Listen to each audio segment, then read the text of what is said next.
Assalamualaikum warahmatullahi wabarakatuh. Waalaikumsalam Pada warahmatullahi wabarakatuh. pertemuan malam hari ini, kita akan membahas mengenai isi yang dibaca Rofa yang berikutnya. Setelah sebelumnya, kita sudah membahas mengenai marfu yang berupa fa'il dan naibul fa'il. Sekarang sampailah kita kepada bahasan mubtada dan khobar.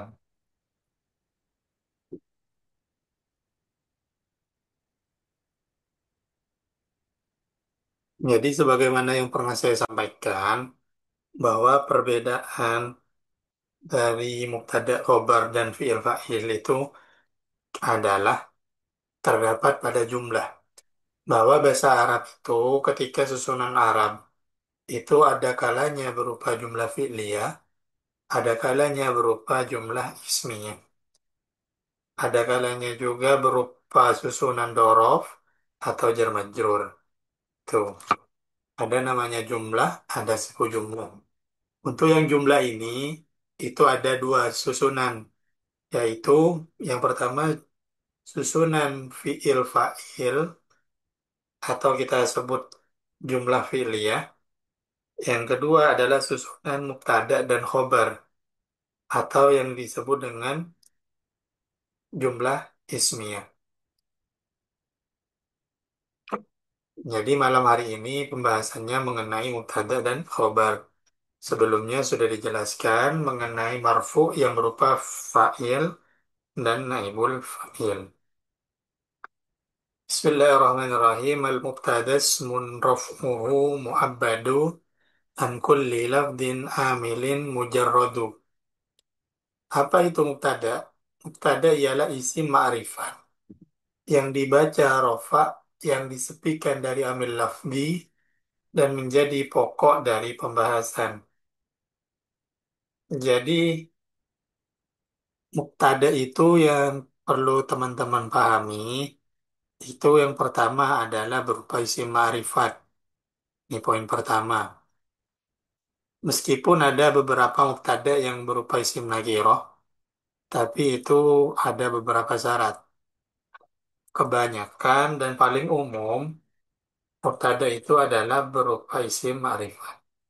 Jadi setiap isim ma'rifat, kalau berada di awal kalam, maka itu bisa dipastikan sebagai mubtada. Isim ma'rifat yang dibaca rofa yang disepikan dari amil lafzi.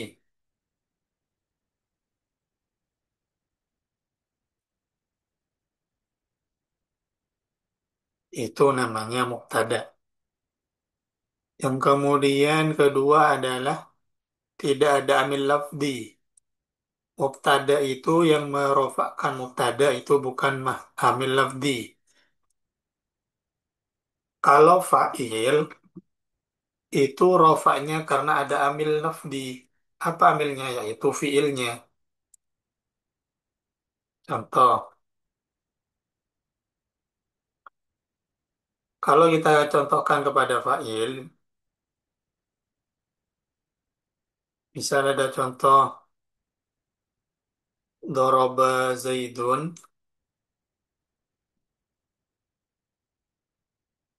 Lafadz zaidun di sini isim ma'rifat yang dibaca rofa, yang mana rofanya itu disebabkan oleh amil.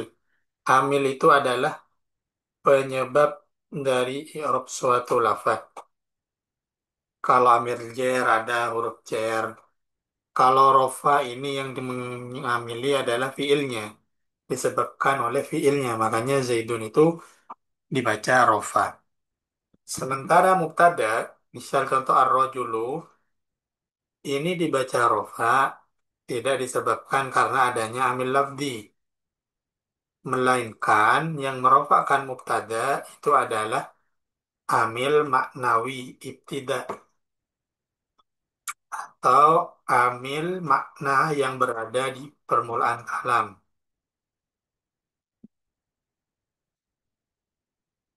yang merupakan Mubtada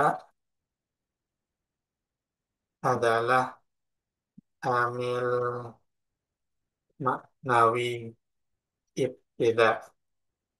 Amil yang berupa amil maknawi bukan lafad, ibtida yang berada di awal kalam.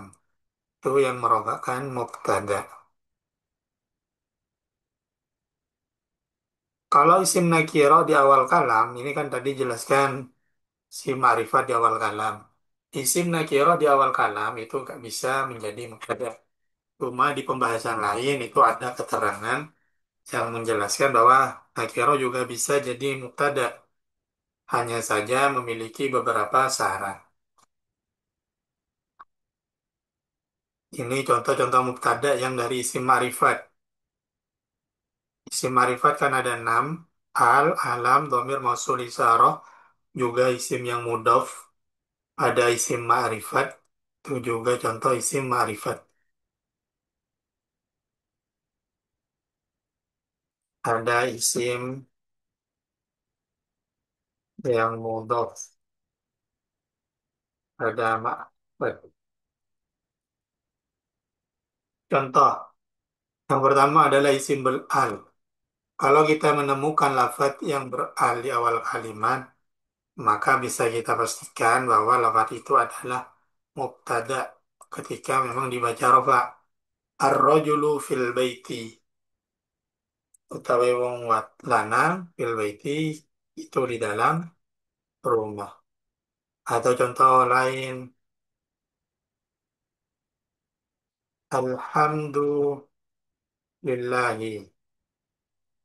Alhamdu di sini si ma'rifat karena beral berada di awal kalimat maka menjadi mubtada. Alhamdulillah menjadi mubtada.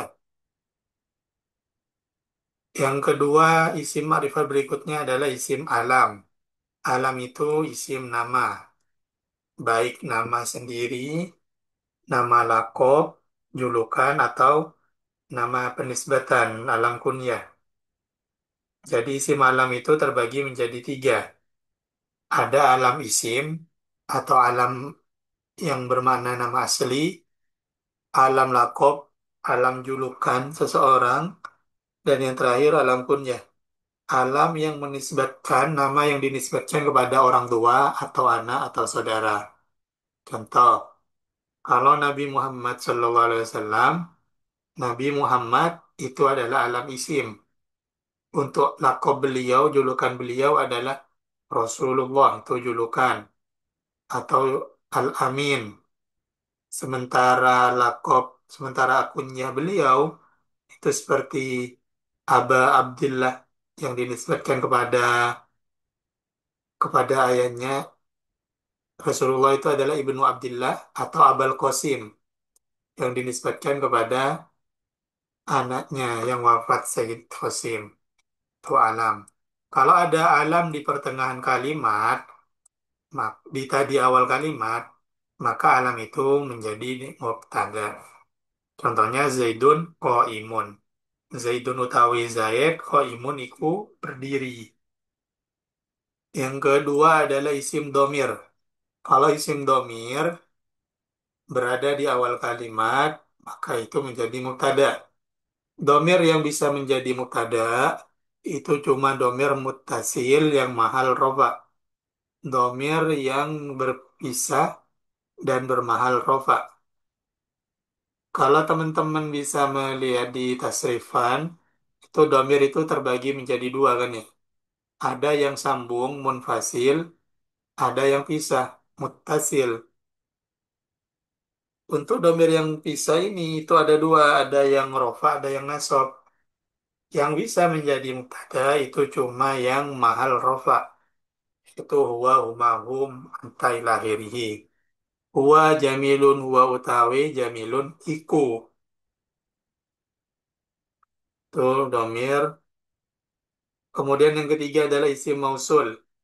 Man fil baiti, man utawi wong fil baiti iku ing dalam rumah. Itu namanya isim mausul. Kalau ada di awal kalam. Kemudian yang berikutnya, isim ma'rifah berikutnya adalah isim isyarah. Isim yang bermakna menunjukkan suatu. Hadhihi baiti. Ini rumahku. Hadhihi itu namanya isim isyarah.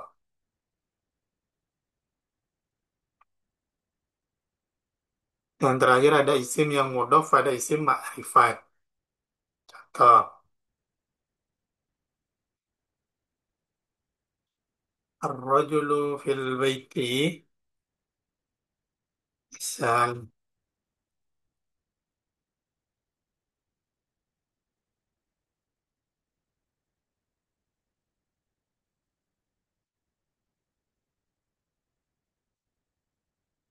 waladur rajuli fil baiti.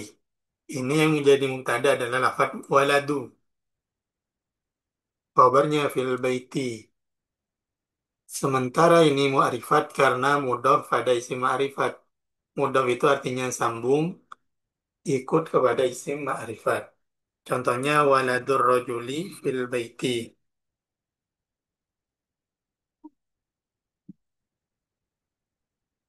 Lafaz ar-rajuli, lafaz waladu itu mudhof kepada isim ma'rifat yang berupa ar-rajuli. Waladur rajuli fil baiti. Itu isim-isim ma'rifat yang enam. Jadi kalau teman-teman menemukan isim ma'rifat di awal kalam, maka isim ma'rifatnya itu adalah menjadi mubtada. Untuk khobarnya nanti bisa dilihat isim rofa yang berikutnya. Wal khabaru ismun dzurtifa'i usnida mutabiqan fi lafzihi lil mubtada. Khobar adalah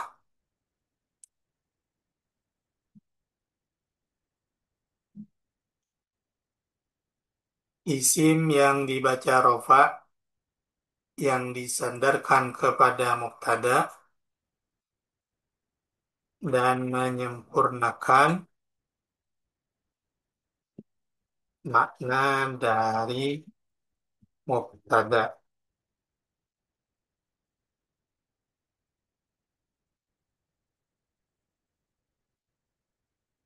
Jadi yang namanya mubtada itu perlu disempurnakan dengan adanya khobar. Karena suatu kalam itu gak akan sempurna, nggak akan bisa dipaham kecuali lengkap susunannya. Misal saya mengatakan Zaidun qa'imun, Zaid berdiri. Kalau misal tanpa menyebutkan qa'imun, misalnya menyebutkan Zaid, maka tidak ada keterangan, tidak ada hal yang bisa dipaham dari perkataan tersebut. Misal cuma Zaid. Iya, Zaid kenapa? Nggak ada kejelasannya. Baru ketika didatangkan khobar, qa'imun, Zaid itu sedang berdiri.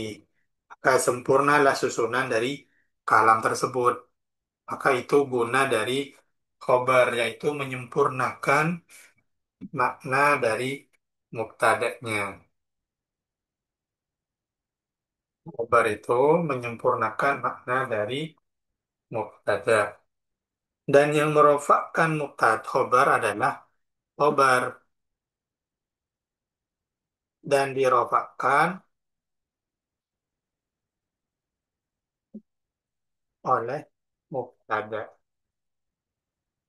Khobar itu dirofakkan oleh muktada. Kalau muktada dirofakkan oleh amil maknawi ibtida, sedangkan khobar dirofakkan oleh mubtada.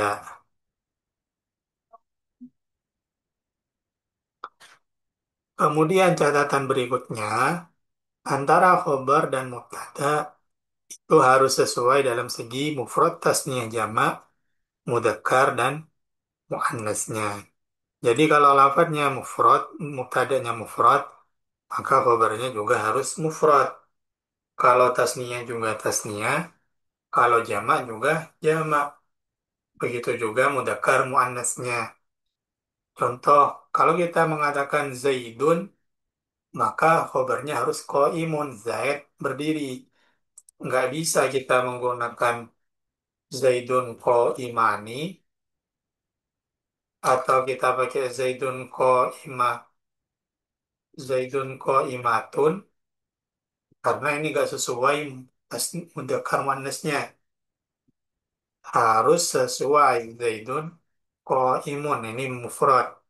Atau yang tasnya, Zaidani, ada alif nun, maka harus menggunakan qaimani, alif dan nun juga.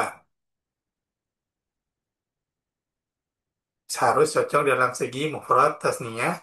Begitu juga ketika jamak Zaiduna, maka harus menggunakan qaimuna. Nggak bisa kita mengucapkan Zaiduna qaimun atau qaimani.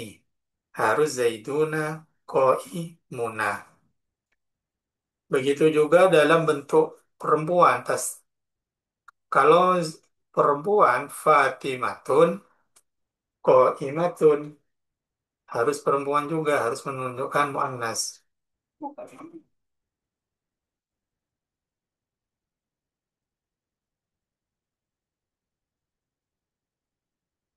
Fatimatun qaimatun.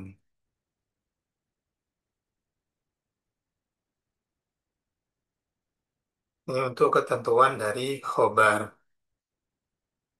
Kalau ketentuan dari mubtada itu harus rofa yang berada di awal kalam, dan mubtada itu dirofakan oleh ambil maknawi tidak. Sementara khobar itu dibaca rofa, dirofakan oleh mubtada dan harus menyesuaikan dengan mubtadanya dalam mufrad, tasniyah jamak, mudzakkar dan muannasnya. Kemudian wal mubtada ismun dhahirun kama madha au mudmarun ka anta ahlun lil qada wa la yajuzul ibtida bimattasal minad dhamiri bal bi kulli man fasal ana wa nahnu anta anti antuma antunna antum wa huwa wa hiya hum huma wa hunna aidan fal jami usna asar wa qad madha minha mithalun mu'tabar. Mubtada itu terbagi menjadi dua. Ada mubtada isim dohir, ada mubtada isim domir. Isim dohir berarti bukan domir. Contoh Zaiduna qaimuna. Ini contoh mubtada isim dohir karena berupa lafaz bukan domir. Kalau yang isim domir ada contoh anta ahlun lil qada. Anta utawe ahlun iku ahlun. Dan yang boleh menjadi domir itu cuma domir munfasil, bukan domir muttasil. Harus domir munfasil yaitu wa huma hum, hiya huma hunna, anta antuma antum, anti antuma antunna, ana nahnu. Dan juga ketika domirnya itu mutada domir, ini harus disesuaikan mufratasnya jamak, mudzakkar dan muannasnya. Sebagaimana keterangan kemarin, bagian tiga pertama itu mufrad mufrad, mudzakkar, ini muannas, ini mudzakkar, ini muannas. Mufrad tasniyah jamak, mufrad tasniyah jamak. Jadi misal kita mengatakan huwa qaimuna karena bentuk mufrad mudzakkar. Huma qaimani karena mufrad tasniyah mudzakkar. Hum qaimuna karena merupakan jamak mudzakkar. Anta qaimuna, antuma qaimani, antum qaimuna. Atau yang muannas, hiya qaimatun, wa huma qaimatani, hunna qaimatun, menggunakan jamak muannas salim dengan tambahan alif dan ta di akhir lafadznya. Jadi yang boleh dijadikan mubtada untuk isim domir itu cuma mahal rofa yang huwa huma hum, hiya huma hunna, anta antuma antum, anti antuma antunna, ana nahnu.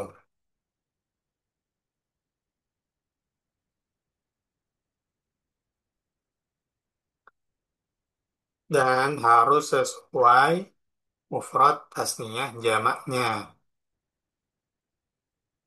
Misal di sini, uwa dan anta itu sama. Sama-sama mudzakkar, mufrad mudzakkar. Kemudian ada Uma sama Antuma. Um, Antum. Dan Antum. Sama-sama mufrad jamak jamak mudzakkar.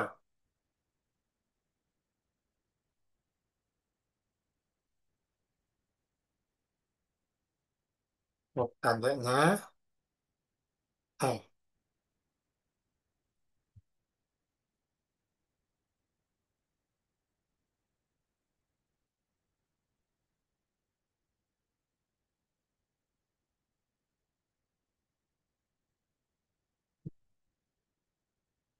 maka nanti di sini misal kita pakai kata doribun.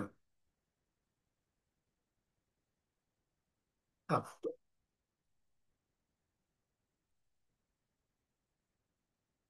doribun. Maka huwa anta doribun.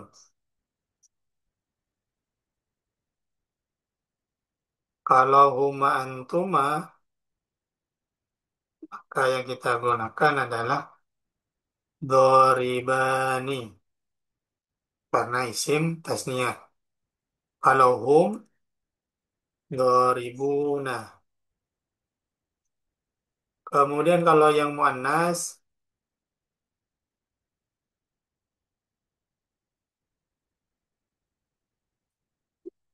iya atau anti, huma antuma, kunna, antunna. Maka ini pakai atas muannas. Doribatun, doribatani, doribatun. Gunakan jamak.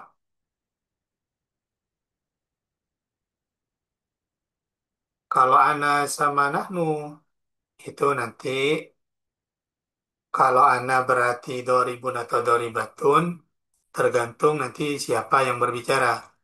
Kalau yang berbicara itu laki-laki, maka ana itu menggunakan doribun, sementara nahnu itu menggunakan jamak. Kalau ana, domir berikutnya ada ana sama nahnu. Yang ana kita pakai karena ana itu satu orang, maka bisa pakai doribun kalau yang bicara laki-laki, atau doribatun kalau yang bicara perempuan. Sementara nahnu, ini bisa pakai yang tasniah atau yang jamak. Bisa doribatun,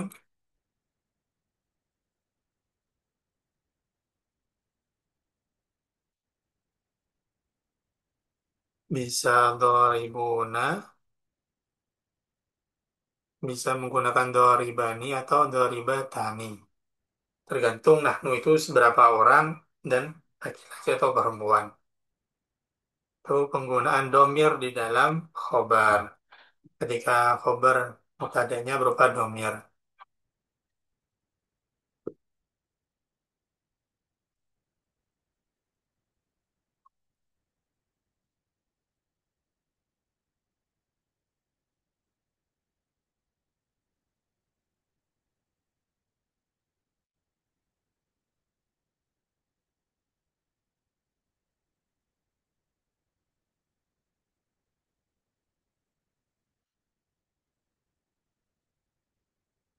Jadi ada 4 pilihan untuk nahnu.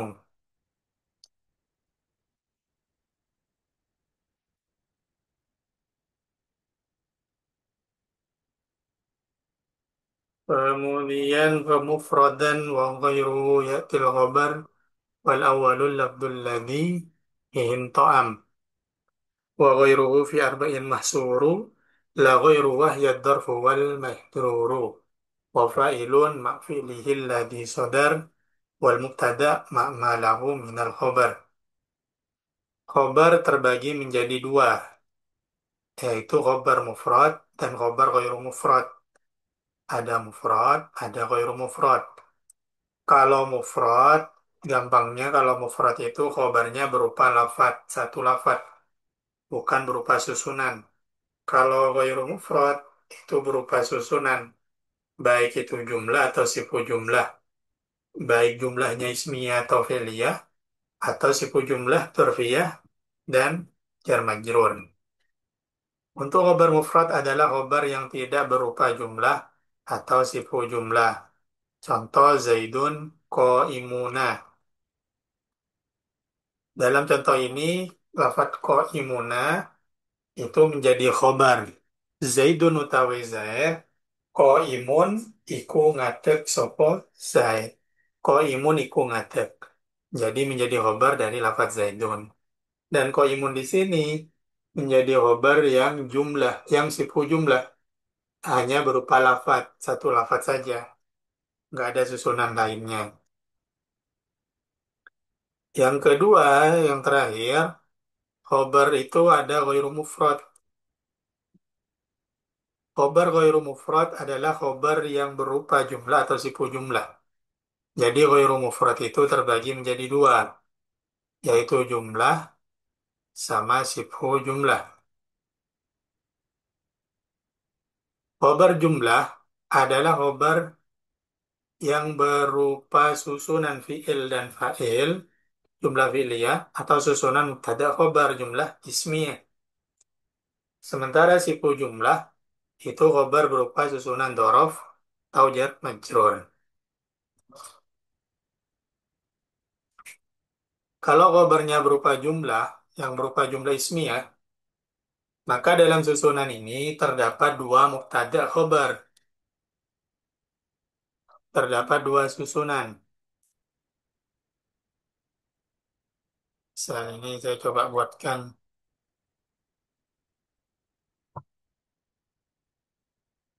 Zaidun utawi Zaid.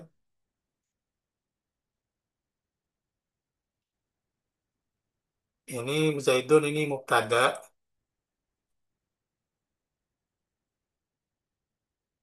Kemudian khobarnya adalah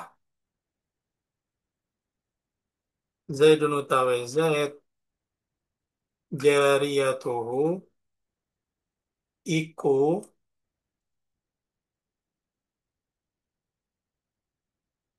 Ini khobar dari mubtada yang berupa Zaid. Zaidun utawi Zaid jariyatuhu iku. Iku utawi, ini utawi lagi. Khobarnya yang kedua itu adalah lafadz dhahibatun. Zaidun jariyatuhu dhahibatun.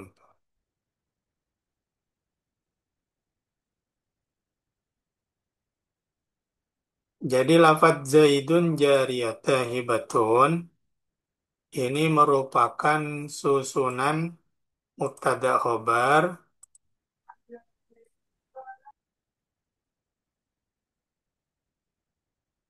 yang berupa jumlah.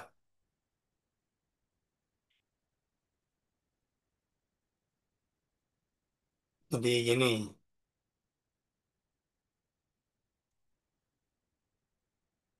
Zaidun utawi Zaid iku jariyatuhu dhahibatun. Jariyatuhu iku utawi jariyah dhahibatun iku dal. Ini namanya khobar yang berupa sifu jumlah ismiyah. Yang mana khobarnya merupakan susunan dari mubtada khobar. Kalau yang contoh mufrad, khobarnya itu udah lafat ini aja, imun ini yang menjadi khobar. Zaidun utawi imun iku. Sementara untuk yang susunan jumlah ismiyah, Zaidun ini menjadi mubtada, khobarnya adalah susunan jariyatuhu dahibatun. Iku jariyatuhu dahibatun. Yang mana lafaz jariyatuhu dahibatun itu adalah susunan mubtada khobar. Jadi biasanya kalau di makna Zaidun utawi jariyatuhu iku utawi jariyah zahibatun iku. Jadi ada dua susunan mubtada khobar. Itu kalau jumlah ismiyah. Kalau jumlah fi'liyah itu berarti ada susunan mubtada, ada susunan fi'il dan fa'il. Zaidun utawi Zaid, doroba gulamuhu iku. Doroba iku mukul sapa Zaid, gulamuhu iku mukul gulamuhu sapa anake Zaid. Jadi yang menjadi khobar adalah susunan doroba gulamuhu.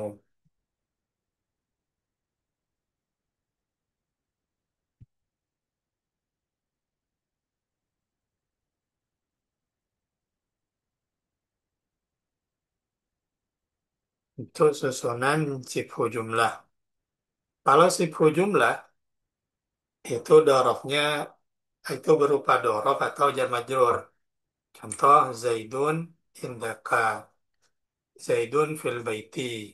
Karena ini ada dorof, inda fil baiti ini jar majrur karena ada huruf jar. Zaidun fil baiti. Dan susunannya Zaidun utawe indaka iku. Jadi nanti tarkibnya Zaidun ini menjadi mubtada,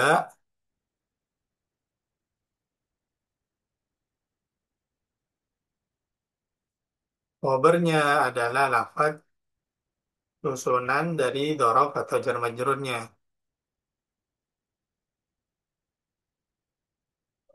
fil baiti.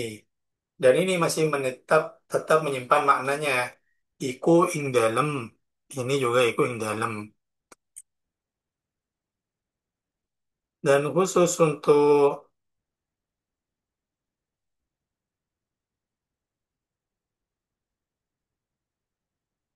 khobar yang berupa sifu jumlah,